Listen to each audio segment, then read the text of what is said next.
여러분 잘 아시겠지만 크리스마스 2주 남았죠. 2주 남아서 제자 시리즈는 올해는 잠깐 스톱을 하고 크리스마스 때 말씀을 좀 나누고 내년 2023년부터 또 쭉 남은 6명의 제자를 살펴보려고 합니다.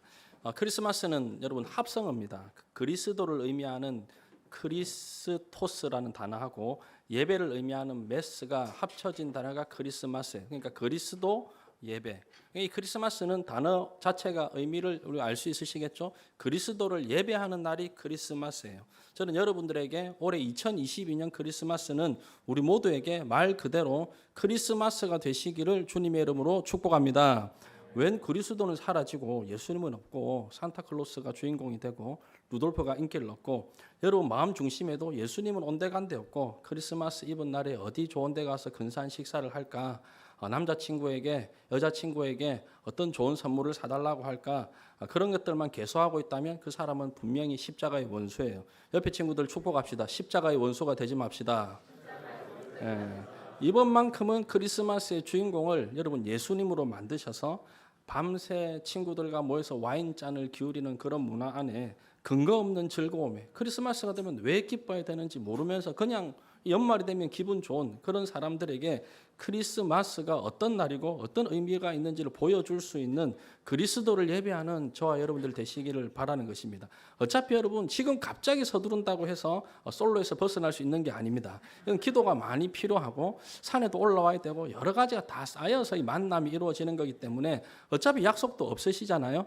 있는 척 하지 마시고 24일 밤에 괜히 혼자 있으면 그 부끄러운 게 아니에요. 어차피 또 혼자 있을 건데 교회로 나오시길 바라요. 아까 광고한 것처럼 7시에 성탄 축하 행사에도 참여를 하시고 거기 위한 영상도 만들어 주시고 뭐 경품이 많을 거예요.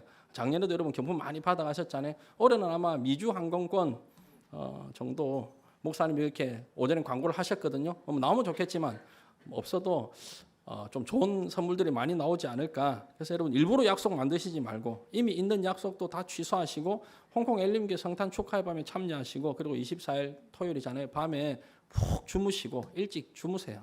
25일 성탄절은 크리스마스가 되시기를 다시 한번 주님의 이름으로 부탁을 드립니다. 제가 철없던 시절 우리는 크리스마스 이브가 되면 교회에서 밤을 새고 그랬거든요. 그거 좋아요.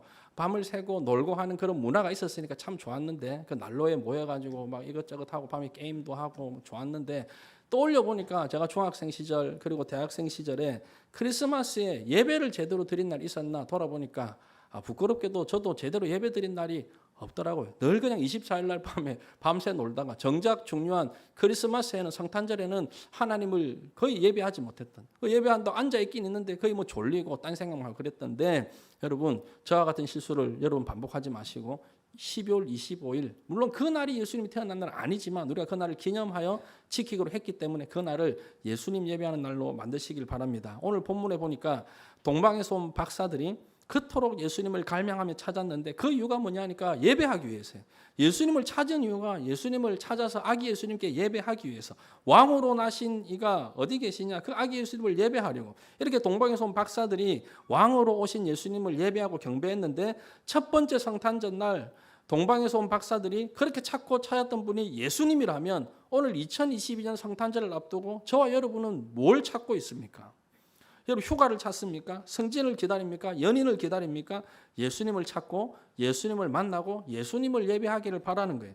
동방 박사들이 2000년 전 첫 번째 성탄절 날에 그 화려한 도시 세계 중심이라고 하는 로마에서 크리스마스를 보낸 것이 아니라 초라한 아무도 알아주지 않는 그 베들레헴에서 첫 번째 성탄절을 보냈다면 오늘 2022년 12월 25일 여러분 어디에서 성탄절을 보내시겠습니까? 사람들이 많이 찾는 그런 화려한 도시입니까? 사람들이 모여드는 함께 술잔을 나눌 수 있는 그런 랑카이펑입니까? 그게 아닌 교회 안에서 성탄절을 보내시고 혹 여러분이 세상 속으로 나간다고 하더라도 그 길이 주님의 사랑을 가지고 사랑을 실천하는 발걸음 되기를 주님의 이름으로 축복합니다. 오늘 본문 말씀은 예수 그리스도가 이 땅에 오신 첫 번째 성탄절이 어땠는지 자세하게 묘사를 해주잖아요. 특별히 동방에서 온 박사들이 멀리서 와가지고 이제 아기 예수님께 경배하는 그런 모습이 담겨져 있습니다. 그런데 저는 오늘 이 본문을 시작하는데 눈에 띄는 표현이 하나 있는 거예요.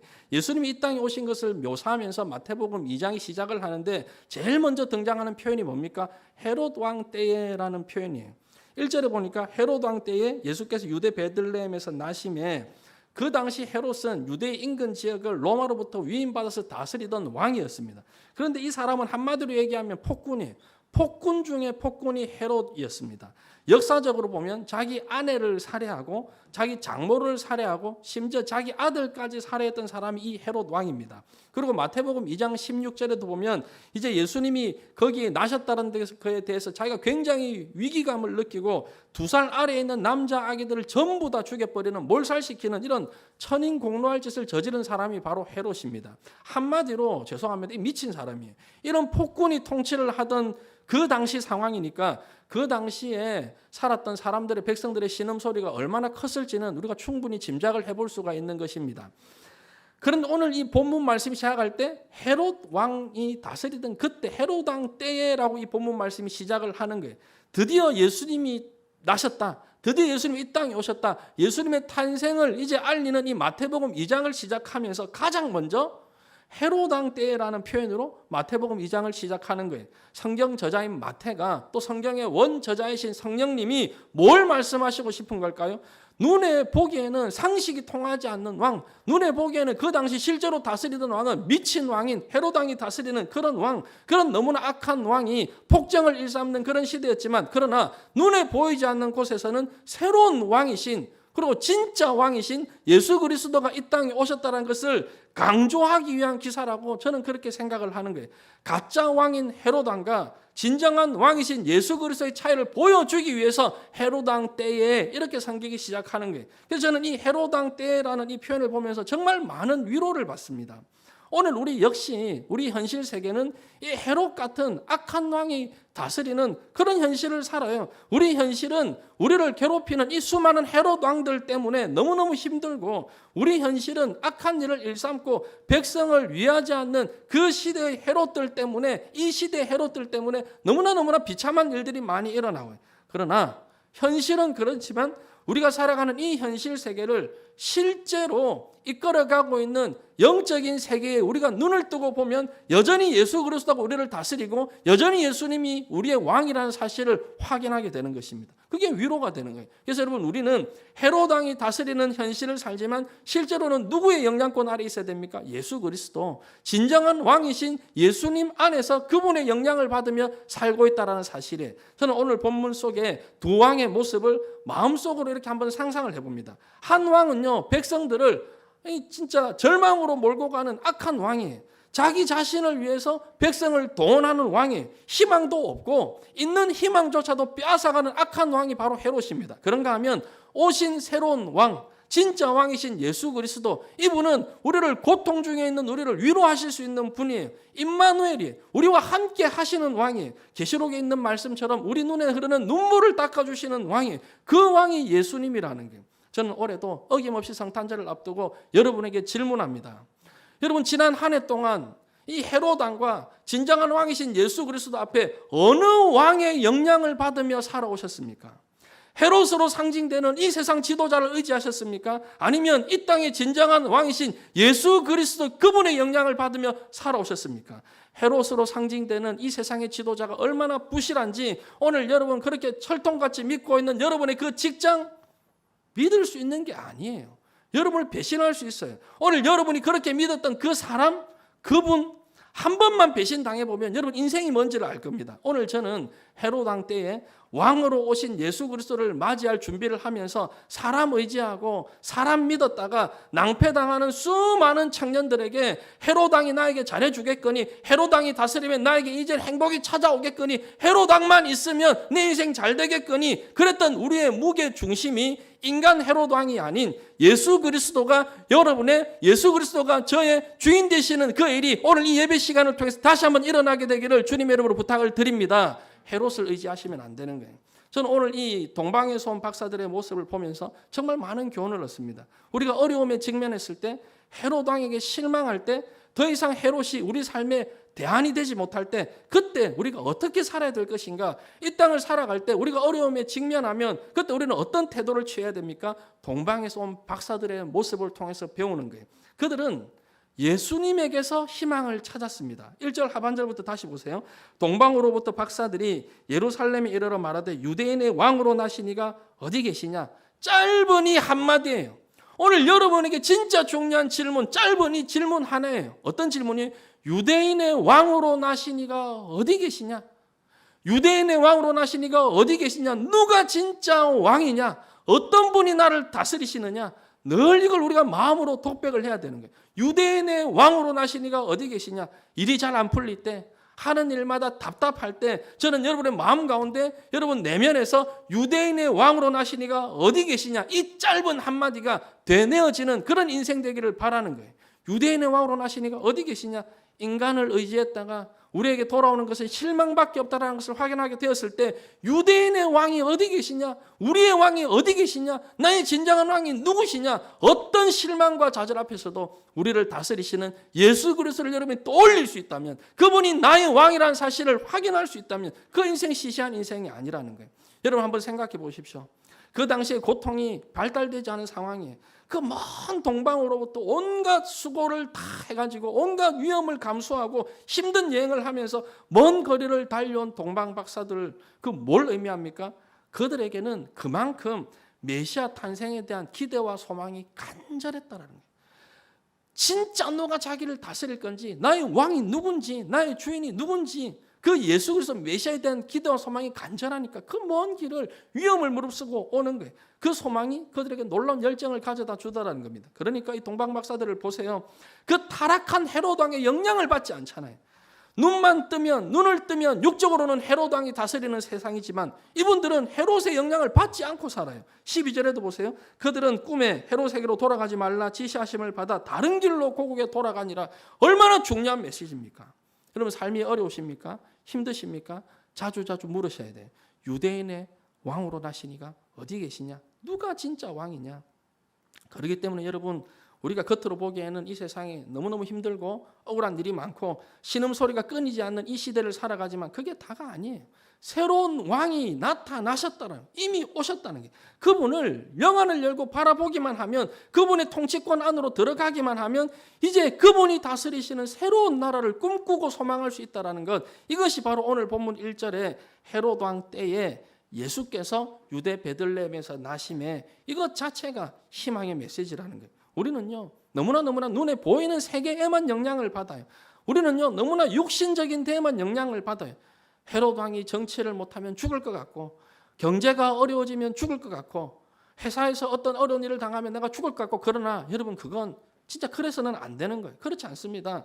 예수님이 소망임을 우리가 붙잡고 예수 그리스도가 진정한 희망임을 붙잡고 우리가 나아간다면 왕이신 그분이 우리를 다스려 주시는 거예요.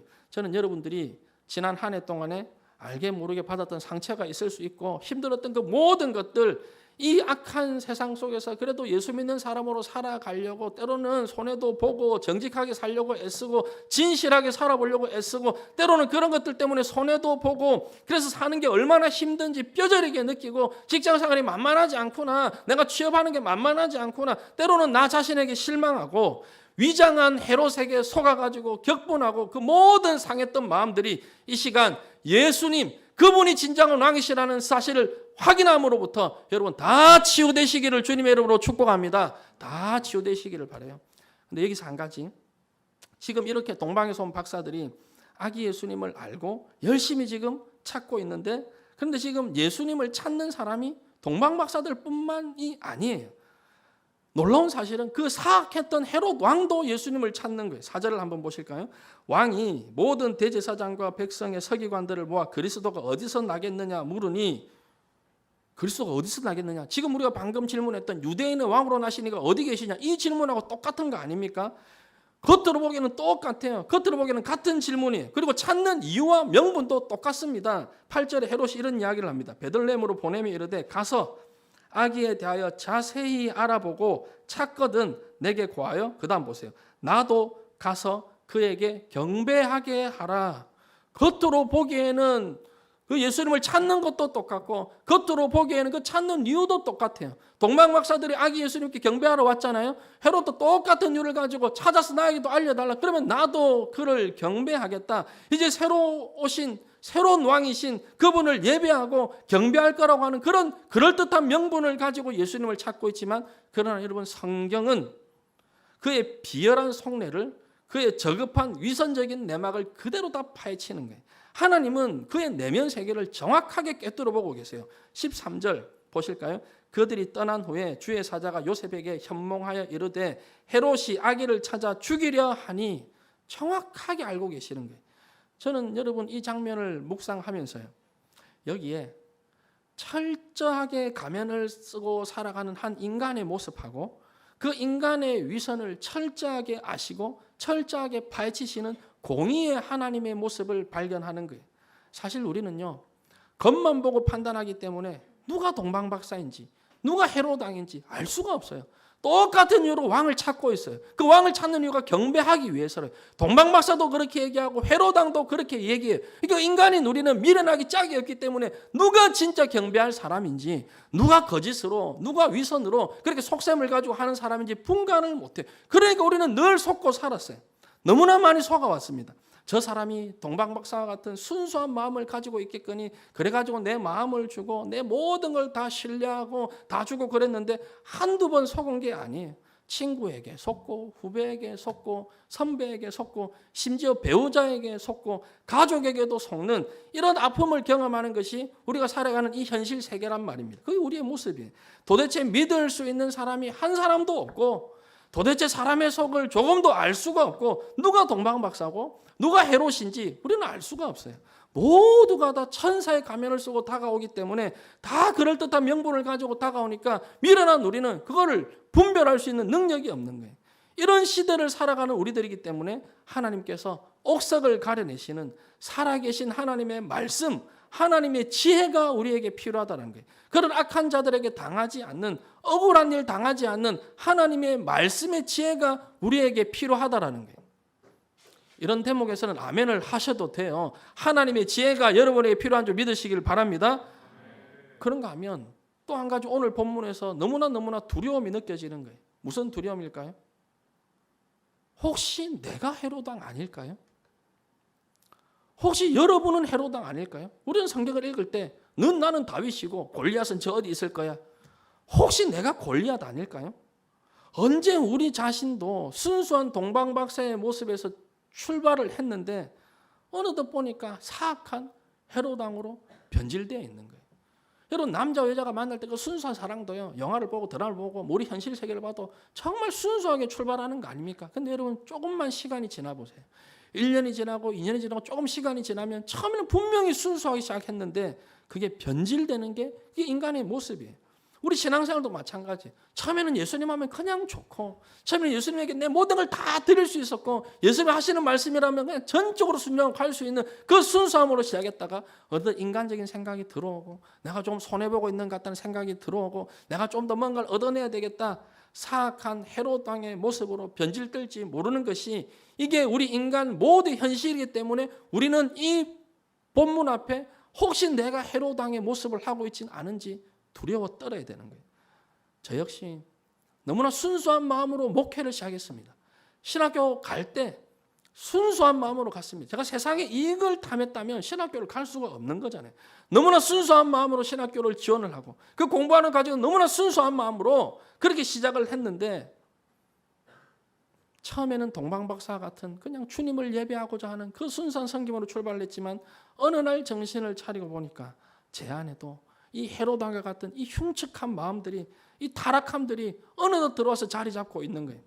아무것도 없을 때는 전도사 때는 뭐 없으니까 뭐 그런 게 들어올 때가 없었습니다. 아무것도 없었으니까. 그런데 점점점 가진 것이 많아지고 점점점 대우를 받기 시작하고 점점점 사람들이 칭찬해 주기 시작하고 점점점 교회 안에서 저의 어떤 영향력이 커져가고 아는 사람들이 많아질 때 한 교회를 오랫동안 섬기면서 아는 것이 많아질수록 그때 조심해야 되는 거예요. 처음에 출발은 동방박사였는데 돌아보니까 헤롯왕으로 변질되어 있는 거예요. 헤롯이 여러분 왜 예수 그리스도의 탄생을 알면서도 경배하지 못했을까요? 자기 가진 게 너무 많으니까 그런 거예요. 자기는 이미 기득권이에요. 사실 예수님 필요가 없어요. 예수님이 오신 게 자기는 위험한 일이에요. 너무나 많은 걸 가지고 살다 보니까 그래서 내가 가진 이 많은 것들을 예수님 때문에 빼앗기면 어떡하지 하는 그런 두려움 때문에 그런 비참한 자리에 빠지게 되었다면 오늘 우리는 내 안에 무슨 따은 마음을 품지 않았던 동방박사들의 순수함으로 시작해서 우리의 과정 가운데 우리 신앙생활의 과정이 분명히 출발은 순수했는데 이 과정 속에서 헤롯 왕과 같은 사악함과 타락함으로 빠져들지 않도록 늘 조심하고 늘 경계하고 그래서 늘 우리가 기도해야 되고 말씀 봐야 되고 날마다 조심해야 된다는 사실입니다. 자, 그렇다면 여러분 이제 오늘 이 본문 말씀을 조금 더 자세히 살펴보시면서 이 땅에 있는 우리도 동방박사들처럼 그럼 어떻게 사심 없이 어떻게 우리가 정말 순수하고 진실한 마음으로 그렇게 하나님을 예배하고 그렇게 경배하고 그리고 우리가 드리고 다 드려도 아깝지 않는 10분의 1이 뭐예요? 10분의 10을 하나님께 다 드린다고 해도 아깝지 않는 하나님 앞에 그런 순수한 마음으로 그분의 영광을 위해서 살아가기를 위해서 우리가 마음속에 품으셨다면 우리가 어떻게 해야 되는가? 여러분 우리가 동방박사들처럼 진심으로 주님을 발견하고 황금과 유약과 요양과 모략을 다 드려도 조금도 아깝지 않는 정말 전심으로 주님을 경배할 수 있는 사람들은 어떤 사람들일까요? 첫 번째, 말씀에 대한 바른 지식이 있어야 됩니다. 말씀에 대한 바른 지식입니다. 여러분 다 아시다시피 동방박사들은 별에 대한 전문가예요. 별을 관측하는 사람들입니다. 그렇기 때문에 당연히 그 별의 움직임을 예민하게 볼 수가 있었습니다. 저 같은 평범한 사람들은 도무지 알 수 없는 그 별의 움직임을 알 수 있었던 사람들이 동방박사들이에요. 근데 중요한 게 뭐냐 하니까 2절을 한번 보실까요? 우리가 동방에서 그의 별을 보고 그에게 경배하러 왔노라. 지금 이 사람들은 이 동방박사들은 자기들의 전공 과목, 자기들이 대학에서 했던 그 전공 그 어떤 뭐 천문학 그 전문 지식을 가지고 그 별의 움직임을 관측을 했는데 그 별의 움직임을 뭐하고 연결시킵니까? 별이 하나 딱 움직였는데 그 별의 움직임을 메시아의 탄생과 지금 연결을 시키고 있다는 거예요. 요즘으로 치면 여러분이 하는 그 전공과 예수님을 연결을 시키는 거예요. 뭘 의미할까요?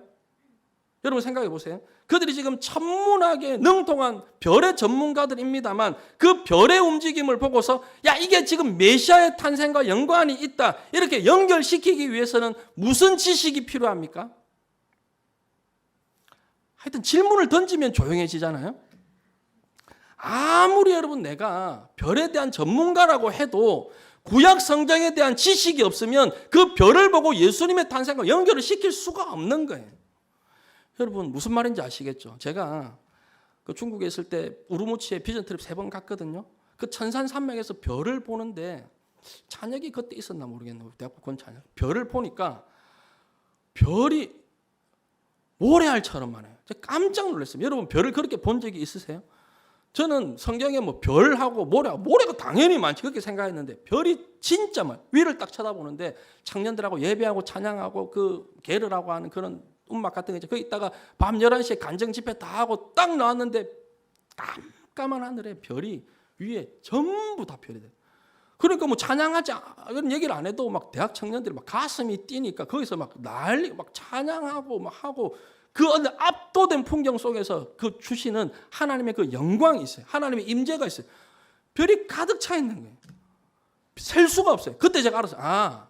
하나님이 아브라함에게 너 나가서 별을 세어봐. 네 자손들이 이렇게 날 거야. 아브라함이 하나 둘 셀 수가 없는 그냥 별이 무수히 그냥 많은 거예요. 진짜 별이 많아요. 그러니까 우리가 뭐 어릴 때 배웠던 뭐 북두칠성 정도 우리가 압니까? 찾을 수가 없어요. 별이 너무 많으니까. 근데 여러분 그 많은 별 중에 새로운 별이 하나 나타났습니다. 이게 일반 사람들이 알 수 있을까요? 모르잖아요. 그러면 이 동방박사들이 말입니다. 자기 전공이잖아요. 천문학이잖아요. 뭐 옛날에 저희들이 어릴 때 배울 때는 수금지와 목토천해명, 명왕성까지 했죠. 요즘 애들은 뭐 명왕성 뭐 빼고 한다면 어쨌든 그걸 뭐 여러 가지 해성도 발견을 해야 되는데 그 수많은 별 중에 새로운 별을 하나 발견했다. 그러면 어떻게 해야 될까요? 내가 천문학을 전공했습니다. 새로운 별이 나타났습니다. 그러면 그걸 가지고 학회에다가 보고를 하고 논문을 쓰고 그 별에다가 내가 발견했으니까 불꽃남자의 별 이름을 붙여가지고 뭐 사람들에게 잡지식 내고 저를 기억할 수 있는 그렇게 하는 그 정도가 우리 일반적인 정도 아닙니까? 근데 그걸 가지고 어떻게 별이 하나 나타났는데 메시아의 탄생과 연결을 시킬 수가 있느냐는 거예요. 구약에 기록된 하나님의 말씀을 메시아의 대안을 잘 알았을 뿐만 아니라 그 메시아의 탄생을 기대하고 기다리고 있었기 때문에 너무나 분명히 하나님 성경에 약속을 하셨는데 메시아가 올 거라고 약속을 하셨고 반드시 메시아가 오실 것인데 그 사실을 알고 그리고 기다리고 갈망을 하니까 자기가 발견한 그 별이 메시아의 탄생과 연결이 되는 거예요. 무슨 말인지 여러분 아시겠습니까? 그래서 여러분 우리가 동방에서 온 이 박사들의 모습을 보면서 우리가 가져야 될 2가지 태도가 있습니다. 하나는 두 가지 지식이죠. 하나는 우리 삶에 필요한, 여러분이 먹고 살아야 되는데 필요한, 실제 현장에서 필요한 지식이에요. 직장 생활에 필요한 지식이에요. 여러분 자기 전공에 필요한 전문 지식이 필요합니다. 그래서 여러분 직장 생활하는데 지식이 필요하고 대학생들 그 전공의 지식이 필요합니다. 그러나 또 하나, 그것만 가지고 다 되는 게 아니에요. 자기 삶 속에 있는 이 전문 지식을 하나님 나라와 연결시킬 수 있는, 그 전문 지식을 영적인 것에 적용시킬 수 있는 말씀에 대한 바른 지식이 여러분에게 필요한 줄 믿으시길 바랍니다. 그러니까 여러분 밸런스를 잘 맞추셔야 돼요. 제가 여러분 영어 성경을 보니까 이 NIV의 동방 박사들을 와이즈맨으로 표현합니다. 여러분 누가 진짜 와이즈맨입니까? 누가 진짜 현명한 지혜자입니까? 자기 분야에 전문적인 지식이 풍성한 사람, 자기 분야에서 정말 전문가, 그리고 거기에 그친 것이 아니라 그 전문 지식을 하나님의 말씀으로 꿰뚫을 수 있는, 그 전문 지식을 성경을 가지고 해석할 수 있는 이 두 가지 균형을 갖춘 사람이 진짜 진정한 와이즈맨 지혜자들라는 거예요. 그래서 여러분 진짜 공부 잘하는 사람은요, 여러분이 하는 그 공부, 전문 지식, 전공을 통해서 진짜 공부 잘하는 사람은 그 안에서 하나님을 발견할 수 있는 사람이에요. 금융이라고 하더라도 그 안에서도 하나님의 섭리를 발견할 수 있는 사람이어야 돼. 파스칼이 그런 얘기를 했습니다. 조금의 과학은 하나님으로부터 멀어지게 만든다. 그러나 더 많은 과학은 하나님을 가까이 하게 만든다. 우리가 깊이 있는 공부를 하면 할수록 하나님 없이는 설명이 안 되는 그 부분을 만날 수밖에 없는 거예요. 저는 저와 여러분들이 오늘 이 동방에서 온 박사들처럼 그런 지혜자들 되시기를, 하나님의 말씀을 제대로 알고 말씀을 가까이 하고 그 말씀으로 여러분의 전공을 뚫어낼 수 있고, 그 말씀으로 여러분이 하는 그 일, 직장생활 가운데도 이 하나님의 말씀이 실제로 적용되는 것을 경험하는 진짜 지혜자들 되시기를 바랍니다. 그러기 위해서는 방금 말씀드렸지만 밸런스를 잘 맞추셔야 돼요. 여러분 교회 생활과 직장 생활의 밸런스를 맞추셔야 돼요.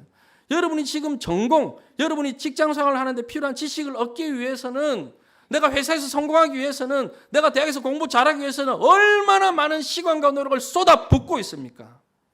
거기에는 월화수목금토 다 시간을 쏟아부으면서, 심지어 주일에도 여러분의 직장을 위해서, 심지어 예수님의 날, 주님이 주인 되신 이 날에도 여러분이 하는 그 공부를 위해서 시간을 쏟아붓는데, 하나님 앞에서 기도하는 일, 이 영적인 일에는 여러분 얼마나 밸런스를 맞추고 계세요?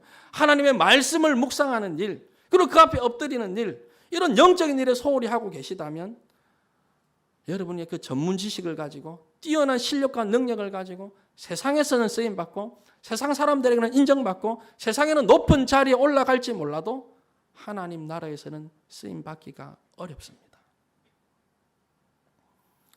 말로는 하나님의 영광을 위한다고 하면서, 입술로는 하나님이 주신 지혜와 능력으로 하겠다고 하면서 자기 힘만으로 아둥바둥 직장 생활하고 자기 힘만으로 내 노력으로 할 수 있을 것처럼 그렇게 여러분 달려가셔서 나중에 찾아오게 될 인생의 허무함과 공허함을 어떻게 감당하시려고 그래요? 세상으로 기울어져 있는 여러분의 밸런스를 다시 0점 조절하시기를 바라요. 저는 목사님, 저는 아무래도 좀 여기에 너무 교회에 더 밸런스가 많고 좀 세상을 좀 제가 더 열심히 해야 되는 거 아닙니까? 라고 말할 수 있는 사람들이 제 눈에 보기에는 한 사람도 없습니다. 목사님은 목사님이니까 그렇게 생각하시겠죠. 라고 하실지 모르겠지만 진짜 여러분의 중심이 어디에 있어야 되는지를 한번 생각해 보시기를 바라요. 0점을 다시 조절하세요. 다시 교회 중심. 여러분, 휘어진 숟가락을 바로 잡기 위해서는 이렇게 숟가락이 휘어져 있는데 그만큼만 딱 가가지고는 이게 바로 되질 않아요. 이미 휘어져 있기 때문에 한번 저쪽으로 확 갔다가 다시 와야 이게 바로 되잖아요. 여러분이 그렇게 세상에 그렇게 밸런스가 다 가 있었기 때문에 한번 이 12월에 아까 목사님 강구하신 것처럼 한번 2023년을 시작하면서는 한번 내가 특별 새벽 기도해, 한번 신년 부흥회, 한번 내가 이런 것들의 영적인 일에 먼저 결단을 하고 내가 이런 일에 소홀히 하지 말아야지. 여러분 마음 가운데 그런 새로운 결단이, 많은 결단들이 있잖아요. 내가 올해는 뭐 다이어트를 하겠다. 내가 올해는 뭐 꼭 남자친구를 만나겠다. 안 될 확률이 높지만 어쨌든 결단을 그거 하잖아요. 은혜 없이는 안 되잖아요. 그런 결단들만 할 게 아니라 내가 올 한해는, 올해 마무리는 진짜 내가 하나님 앞에 이 영적인 일들에 내가 더 많은 시간을 드리고, 오늘 오전에 목사님도 설교하셨지만 기도의 질도 있지만 기도의 질은 반드시 기도의 양과 연결이 되게 돼 있습니다. 여러분 기도의 질은 기도의 양과 연결이 돼요. 여러분 맛집, 맛집이 뭐예요? 질이 좋은 곳이잖아요. 그 맛집에 사람들이 많습니까? 그냥 사람들이 다른 집에 많습니까? 맛집에 사람들이 많이 오잖아요. 질과 양은 구별할 수 있는 게 아니에요. 기도의 질은 기도의 양과 연결이 되는 거예요. 여러분 신앙생활의 질은 신앙생활에 드리는 그 시간과 연결이 되는 거예요. 여러분 남들보다 훨씬 더 이 영적인 일에 세상 사람들보다 영적인 일에 관심을 가지시고 주력하시는 여러분들 되시기를 다시 한번 주님의 이름으로 부탁을 드립니다.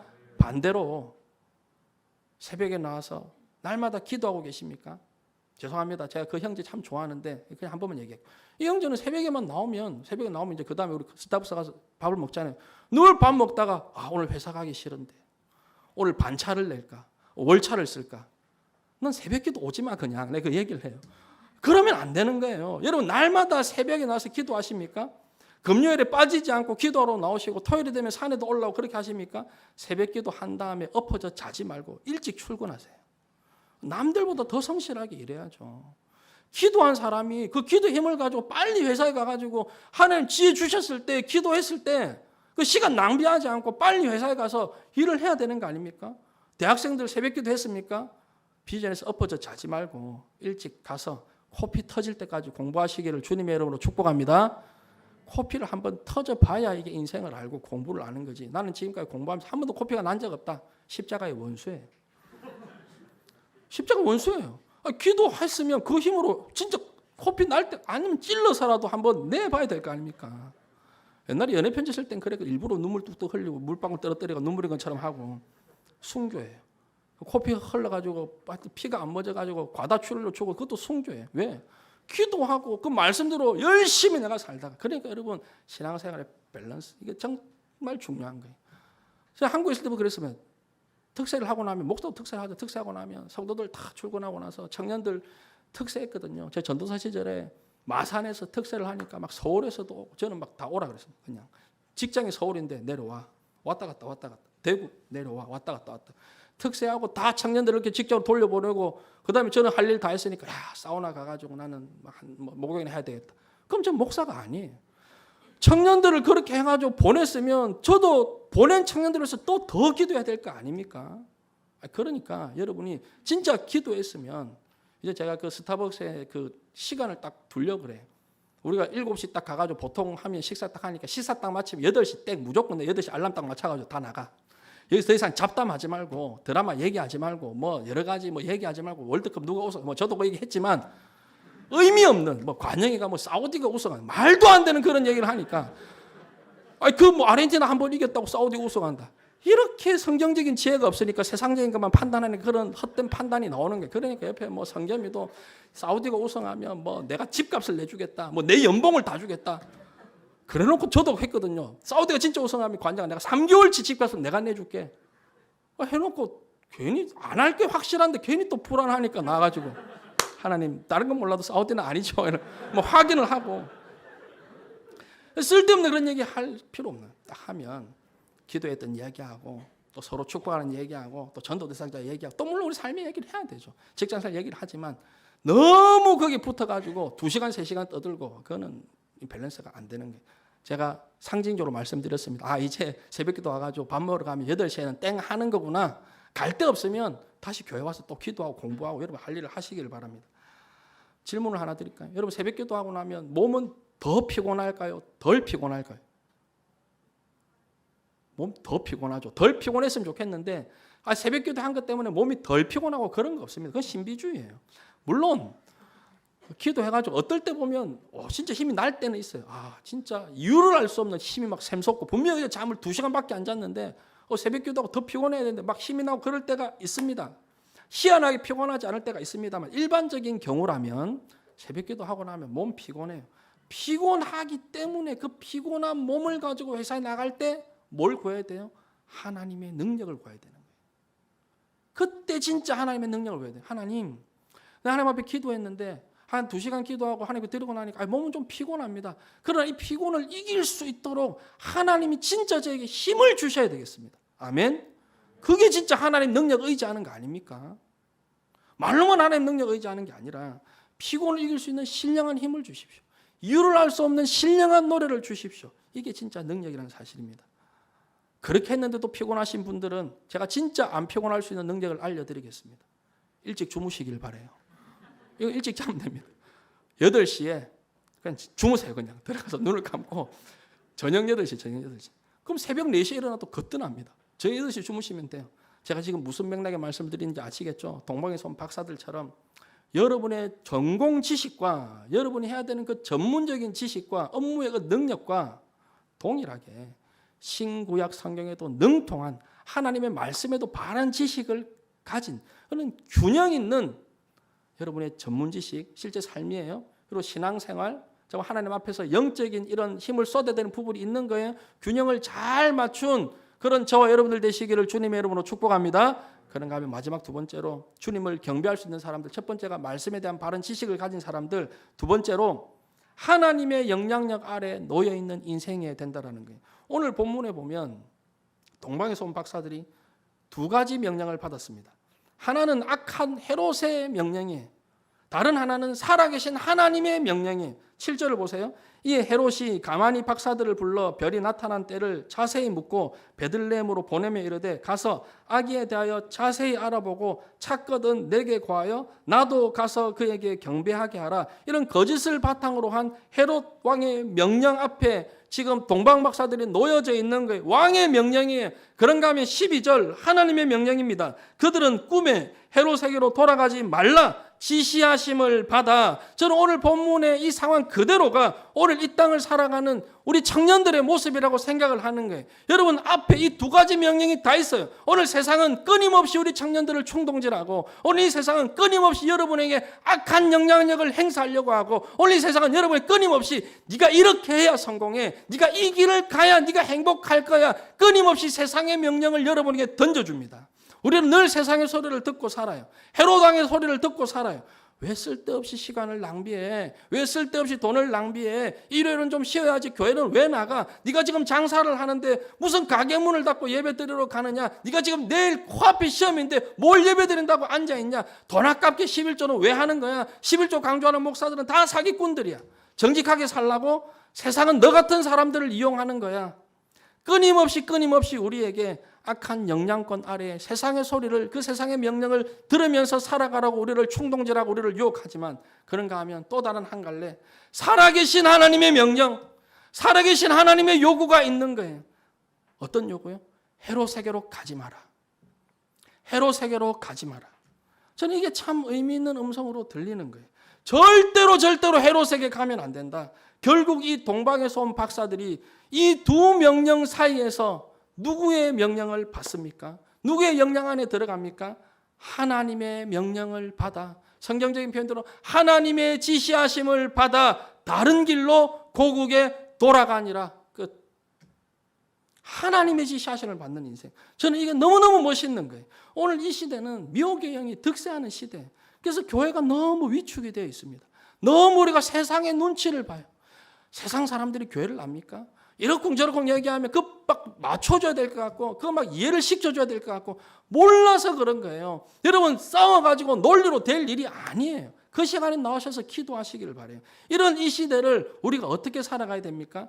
여러분 이단들이 다가오면 거절하고 이단들이 전단지 나눠주면 그거 안 받고 그것만 하면 내 믿음 지킬 수 있습니까? 그것만으로 안 되는 거예요. 우리가 정말 이 시대의 악한 헤롯 왕의 영향에서 벗어나기 위해서는 동방에서 온 박사들처럼 하나님의 말씀의 영향권 속으로 들어가야 되는 거예요. 세상의 명령이 있다고 하더라도, 세상의 지시하심이 있다고 하더라도 하나님의 지시하심을 받아 헤롯에게로 가지 않고 다른 길로 가게 되는 하나님의 지시를 받아야 되는 거예요. 세상 사람들의 말이 아니라 하나님의 삶의 권면을 받아야 되는 거예요. 시편 25편 15절에 보니까 내 눈이 항상 여호와를 바라보면 내 발이 그물에서 벗어나게 하실 것이미로다. 여러분 우리가 이 세상의 그물에서 벗어나기 위해서는 이단들 피하고 그들 전반지 안 받고 인터넷 차단하고 문 걸어 잠그는 것이 다가 아니라 내 눈이 항상 여호와를 바라보면 이거예요. 내 눈이 항상 여호와를 바라보면 하나님의 영향권 안에 들어가 있어야 되는 거예요. 하나님의 지배를 받아야 된다는 사실입니다. 저는 오늘 여러분에게 이런 질문을 던지고 싶습니다. 여러분 오늘 본문의 동방에서 온 박사들처럼 위기 가운데 헤롯이 여러분을 속이려고 하는 이 세상의 속임수와 술수와 위기 가운데 거기에 속지 않도록 하나님이 여러분을 인도하셨던 구체적인 경험들이 있으십니까? 여러분 지난 한 주 동안 어떤 하나님의 지시하심을 받으셨습니까? 여러분 지난 한 주 동안 어떤 하나님의 이끄심을 경험하셨습니까? 무슨 일로, 무슨 고민으로, 어떤 결정의 순간에 하나님이 여러분에게 어떻게 지시하시던가요? 하나님이 여러분에게 어떻게 말씀하시던가요? 하나님을 찾지 않는데, 하나님을 묻지 않는데, 하나님을 갈망하지 않은데 무슨 수로 우리가 하나님의 지시하심을 받을 수가 있겠습니까? 우리는 하나님의 말씀을 받아야 돼요. 하나님의 지시하심을 받아야 돼요. 그리고 우리는 하나님의 이끄심을 경험해야 되는 거예요. 여러분이 하는 일들이 단순 노동이 아니잖아요. 대부분 지금 홍콩에서 있는 청년들이 단순 노동, 김창희 목사님 늘 말씀하면 인형에 눈 붙이는 그냥 시간만 가면 되는 그런 일들이 아니잖아요. 여러분의 창의력이 있어야 되고 여러분의 어떤 아이디어가 나와야 되고 그 일 가운데 여러분 주도적으로 적극적으로 많은 일들을 해나갈 때 그 가운데 하나님이 주시는 지혜, 어떤 지시하심을 받아봤고 어떤 하나님의 아이디어가 여러분에게 떠올라봤고 어떤 하나님의 이끄심을 경험했습니까? 이게 없다면 우리 뭐하러 하는 신앙생활입니까? 하나님의 이끄심을 경험해야 되는 거예요. 하나님의 지시하심을 받아야 되는 거예요. 그러면 하나님의 음성이 들리잖아요. 하나님의 지시하심이 들리잖아요. 너 헤롯에게 가면 안 돼. 다른 길로 가야 돼. 하나님의 음성이 들리면 그때 우리는 헤롯 왕의 명령을 거절할 수 있는 힘이 생기는 거예요. 그때 우리가 세상을 이길 수가 있는 거예요. 여러분 제가 지금 성경에 대한 지식이 필요하다고 말씀을 드렸습니다. 성경을 잘 알아야 되잖아요. 그럼 여러분 성경 지식만 하는 게 무슨 소용입니까? 그 지식이 내 삶에 전혀 영향을 미치지 않는다면 그 뭐하러 읽는 성경이에요.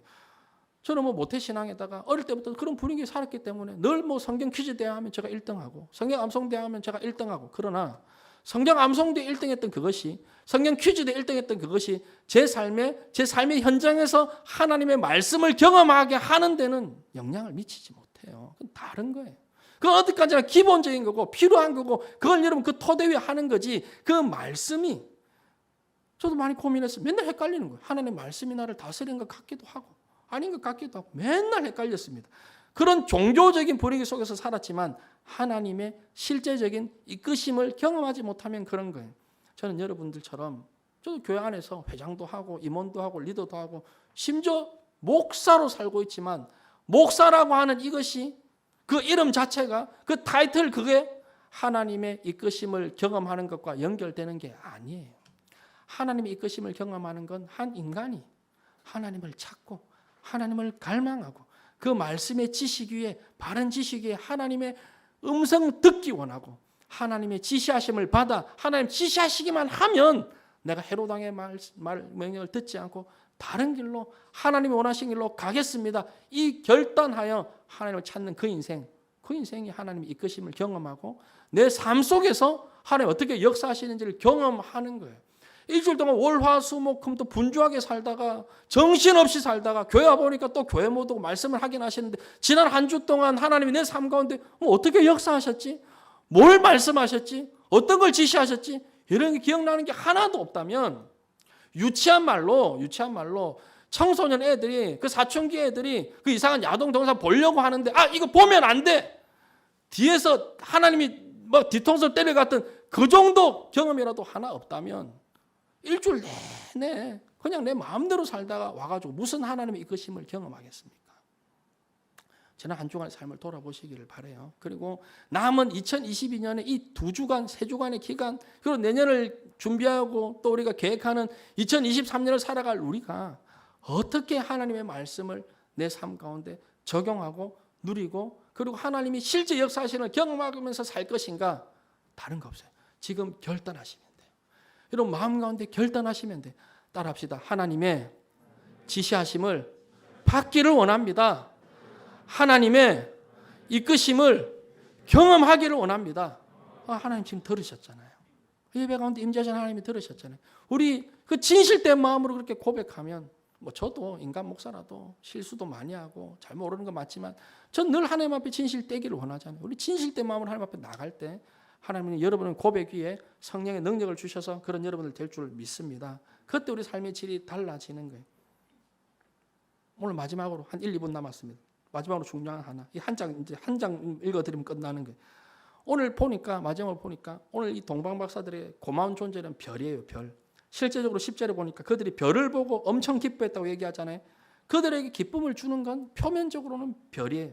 그런데 여러분 이 동방에서 온 박사들이 경배한 대상은 별이 아니었어요. 이 동방 박사들이 경배했던 대상은 예수 그리스도.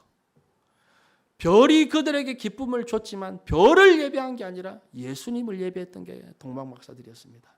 여러분, 이 세상에 여러분이 기쁨을 주는 것들이 많이 있습니다. 그러나 여러분에게 기쁨을 준다고 해서 그 기쁨을 예배하지 않는 여러분들 되시기를 바랍니다. 예수님을 예배하는, 그게 진짜 기쁨이에요. 이 세상에서 여러분에게 기쁨과 만족을 주는 그 무엇을 예배하는 존재가 아니라 진짜 왕이신 예수님을 경배하는 크리스마스를 만드시길 바랍니다. 말씀 맺습니다. 정리합니다. 말씀에 대한 바른 지식이 있는 인생.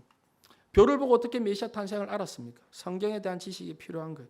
여러분, 전공만 가지고 어떻게 하나님 나라의 쓰임을 받겠습니까? 말씀에도 능통하셔야 되는 거예요. 그리고 또 하나, 하나님의 영향권 아래에 놓여 있는 인생, 하나님을 예배하기를 갈망하는 인생 되시기를 바랍니다. 그래서 동방박사들처럼 그들이 별을 보고 매우 크게 기뻐하고 기뻐하더라. 눈을 뜨면 악한 헤로드 왕이 여전히 시퍼렇게 살아 득세하는 현실이지만, 그러나 눈을 감으면 이 영적인 세계에 진정한 왕이신 예수 그리스도가 다스리고 있는, 그 예수 그리스도가 여러분을 다스리시고, 그 예수 그리스도가 여러분의 삶의 현장에도 함께 하시고, 여러분의 그 공부하는 그 순간에도 예수 그리스도가 함께 하신, 실제 하시는 하나님이 저와 여러분과 동행하고 계시다는 이 사실 알고 누리고 경험하는 복된 한 주간 되시기를 주님의 이름으로 간절히 축복합니다. 우리 찬양하겠습니다. 찬양하실 때 장기 좀 나와주시고요. 우리 또 동방에서 온 박사들처럼 예수님을 경배하는 건, 우리 자리에서 한번 일어나실까요? 제가 이쪽으로 갈게요. 이쪽으로 자리 한번 일어나셔서 예수 이름 높이세요. 예수 이름 높이세요.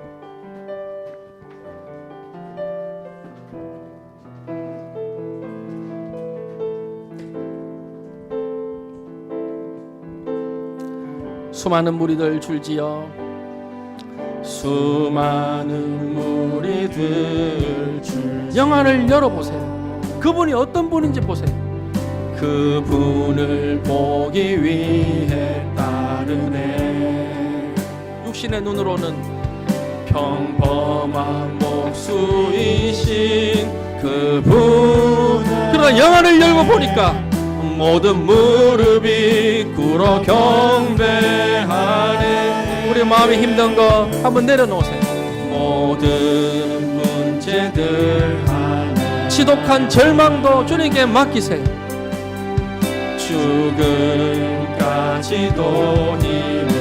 힘들수록 주님을 갈망하는 인생, 생명의 근원 되신 예수의 모든 권세들 굴복하네. 진정한 왕이신 예수님을 찬양합니다. 예수 이름 높이세. 능력의 그 이름, 예수 이름 높이세. 구원의 그 이름, 예수 이름을 부르는 자,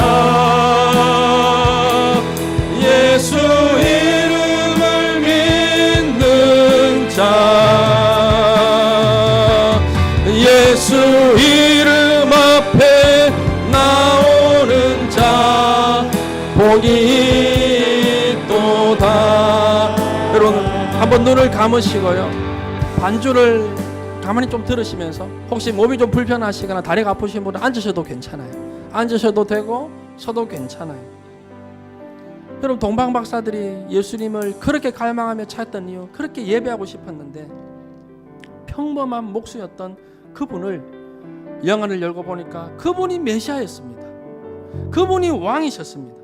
그분이 내 인생의 주인이셨던 거예요. 제가 설교 초도 말씀드렸잖아요. 이번 성탄절은 하나님 내 인생에 진짜 성탄절 되게 하여 주옵소서. 크리스마스가 되게 하여 주옵소서.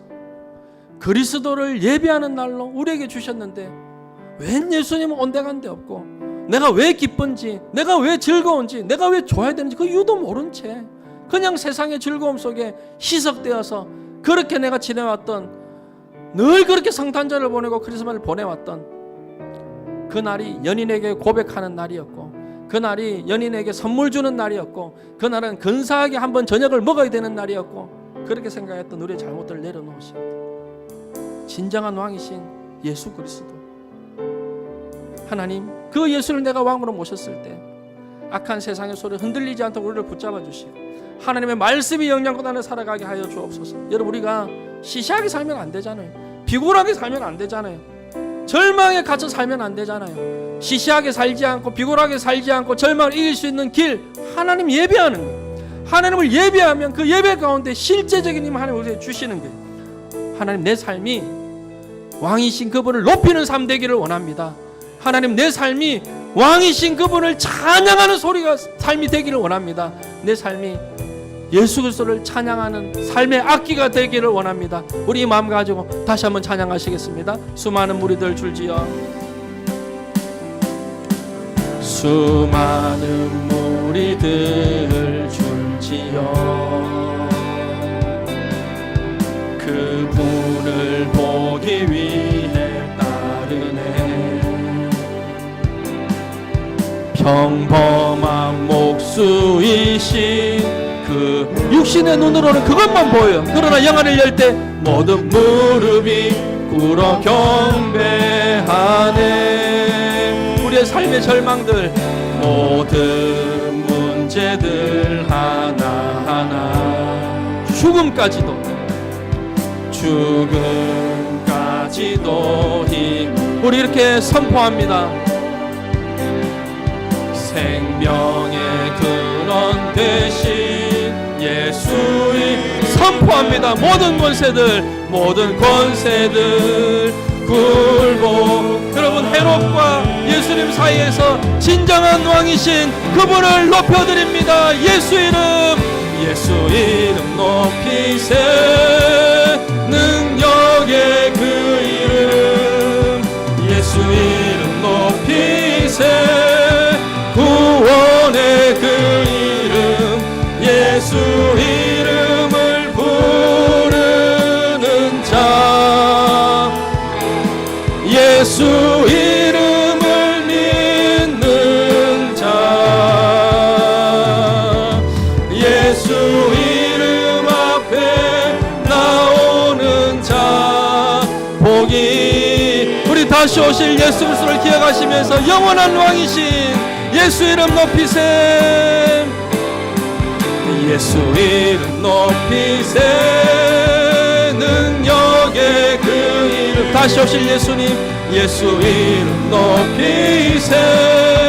구원의 그 이름, 예수 이름을 부르는. 선포하세요. 결단하세요. 예수 이름을 믿는 자,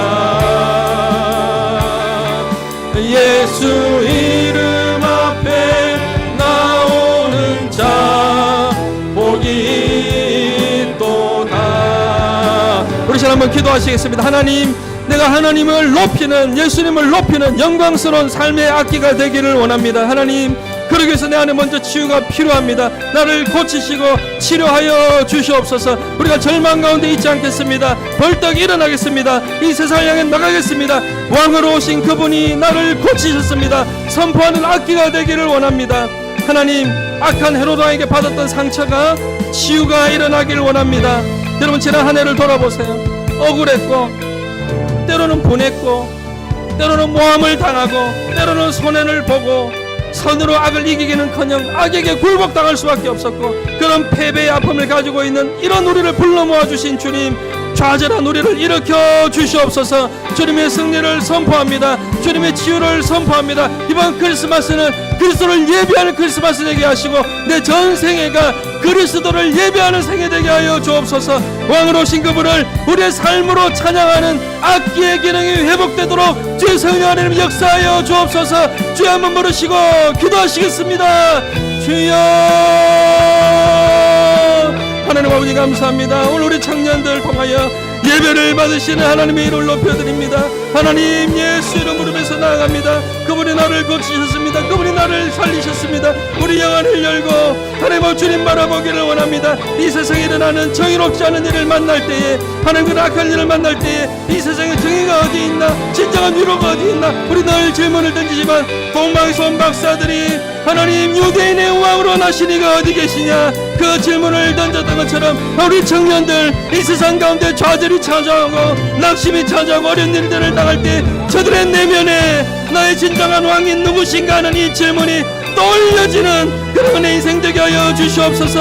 하나님 저들의 주인 되어 주시옵소서. 하나님 우리의 왕으로 찾아오셔서 우리를 다스려 주시옵소서. 하나님의 말씀에 능통한 자들 다 되게 하여 주옵소서. 저들이 해야 되는 그 전공에, 저들이 해야 되는 그 전문 지식에 능통한 자들 될 수 있도록 하늘의 지혜와 하늘의 능력을 공급하여 주옵소서. 예수 이름 높이세, 예수 이름 높이세, 능력의 그 이름, 예수 이름 높이세, 구원의 그 이름, 예수 이름을 부르는 자, 예수 이름을 믿는 자, 예수 이름 앞에